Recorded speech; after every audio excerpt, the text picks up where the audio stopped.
मेरे प्यारे देश के प्यारे देशवासियों तथा साइंडा परिवार के मेरे प्यारे साथियों, इस समय जब मैं आपसे मुखातिब हो रहा हूं तो हमारे सामने बेहद उलझे हुए हालात हैं। जब कोरोना महामारी से निपटने के लिए लॉकडाउन का पहला चरण शुरू हुआ था तो हमारे सामने सूत्र वाक्य था कि लॉकडाउन का कड़ाई से पालन करना है और कोरोना को हराना है।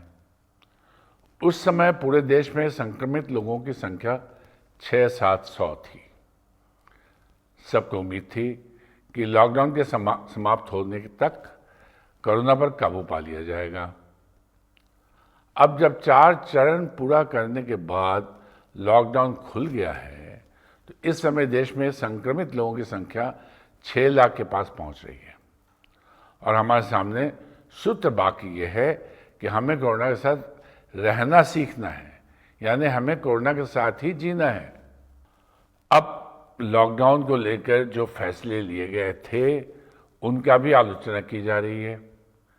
सबसे ज़्यादा सवाल इस बात को लेकर उठ रहे हैं कि जब कोरोना का प्रसार बहुत कम था तब बहुत बड़े कड़े नियमों के साथ लॉकडाउन लागू किया गया।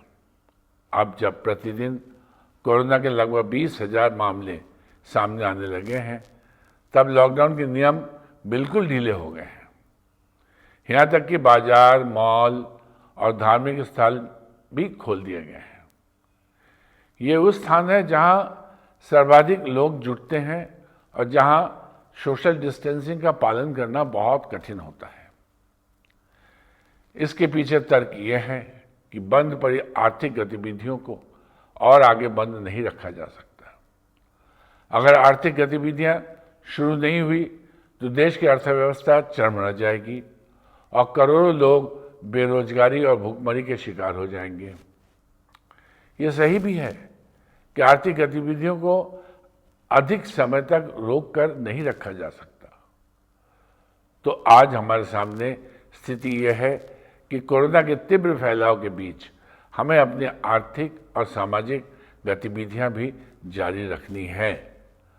अब हमारे सामने 2 स्थितियां बहुत साफ है। पहले ये कि सरकार और स्वास्थ्य सेवाओं की सीमाएं हैं। स्वास्थ्य सेवाएं एक हद तक ही हमारी मदद कर सकती है। दूसरी स्थिति यह है कि कोरोना के फैलाव में कोई कमी नहीं आ रही है, इसलिए ना तो हम असावधान रह सकते हैं ना निश्चिंत रह सकते हैं। दूसरे शब्दों में कहा जाए, अब हमें स्वयं अपने ऊपर ज्यादा निर्भर रहना होगा।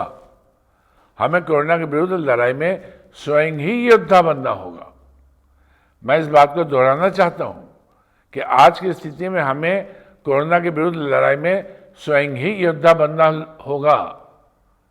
पहले से कहीं अधिक सतर्क रहना होगा।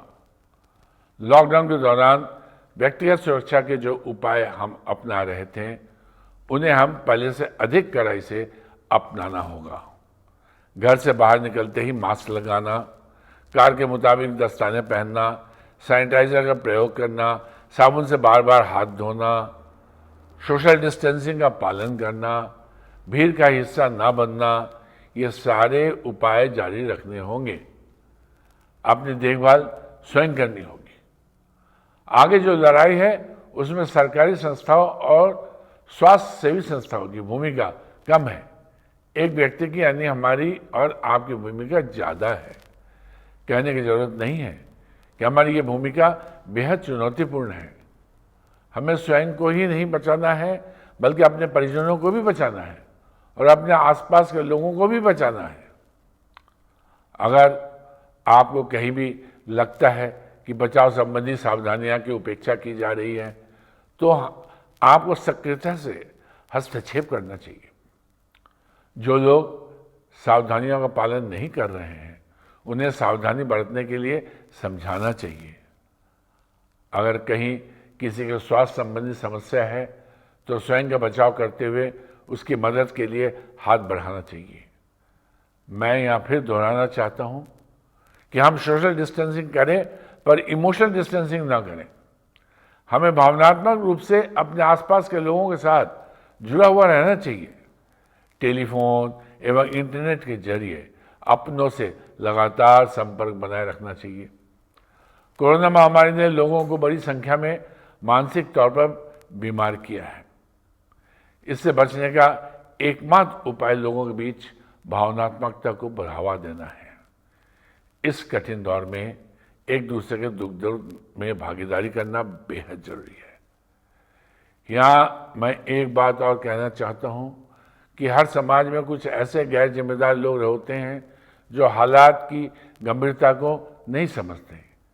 ये लोग जानबूझकर या अनजाने में बचाव संबंधी उपायों की उपेक्षा करते हैं, दूसरे के प्रयासों का उपहास आलोचना भी करते हैं, भ्रामक जानकारियां भी फैलाते हैं और अफवाहों के प्रसार का हिस्सा बन जाते हैं।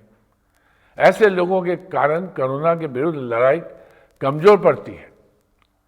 ये लोग स्वयं भी संकट में पड़ते हैं और दूसरों को भी संकट में डालते हैं।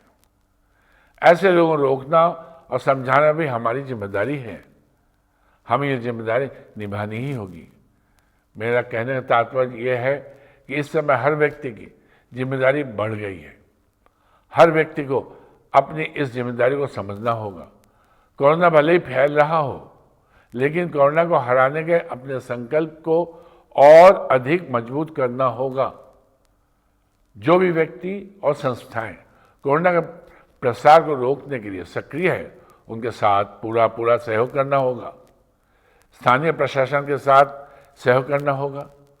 साथ ही अपने इस संकल्प को लगातार मजबूत करते रहना होगा कि हमें कोरोना की हराना ही है। हमें कोरोना के साथ ही रहते हुए कोरोना को हराना है।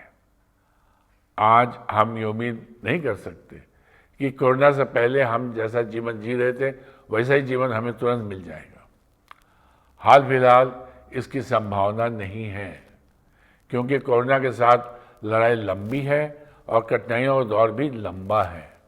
इसलिए हमें बिना किसी शिकायत के कठिनाइयों के साथ रहने की आदत डालनी होगी। इसका भी ध्यान रखना होगा कि हमारे भीतर निराशा पैदा न हो, न हम खुद निराश हों और न अपने संगी साथियों को निराश होने दें। एक सच्चे योद्धा का धर्म भी यही है और कर्तव्य भी यही है। मैं हमेशा कहता हूं कि सकारात्मक भावनाएं मनुष्य को ऊर्जा प्रदान करती है। सकारात्मकता के एक योद्धा की पहचान होती है। इसलिए अपनी सोच को हमेशा सकारात्मक बनाए रखें और याद रखें, लॉकडाउन के नियमों को बिल्कुल ढीला कर दिया है, क्योंकि संसार की नजर में आप एकमात्र संख्या हैं, लेकिन अपने परिवार के लिए आप उसकी पूरी दुनिया है। इसलिए अपने लिए, अपने परिवार के लिए एक सच्चे योद्धा की तरह कोरोना को हराने के अपने संकल्प को मजबूत बनाए रखें, इस विश्वास के साथ कि कोरोना हारेगा और अंतिम जीत हमारी होगी। जय भारत, जय मानवता। आपका हितैषी शुभोत्तर सहारा। सारा प्रणाम।